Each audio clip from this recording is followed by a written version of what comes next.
I want you guys to pay close attention to the birds.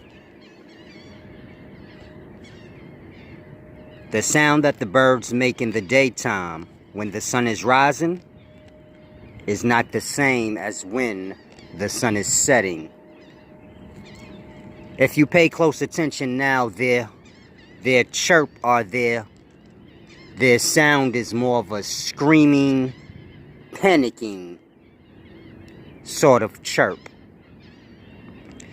And if you listen to the birds in the morning when the sun is rising, their chirp is more cheerful. It's like chirp, chirp, chirp, chirp, chirp, more happy. And so it's a very deep thing I want you guys to grasp. Birds are creatures of the air or the sky, and so they kind of follow the path of the sun when the sun sets. So you'll always know, because the birds, you know, they'll begin to panic and go crazy.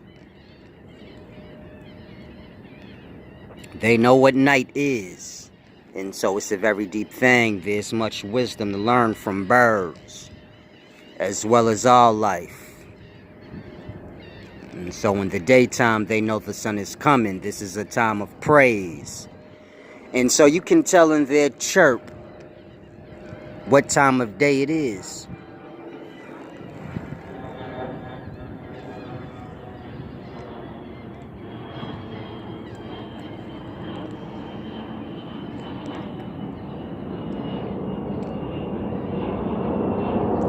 It's the wise servant here, Mr. Solace Knowledge. All praises to the horizon, peace and wisdom.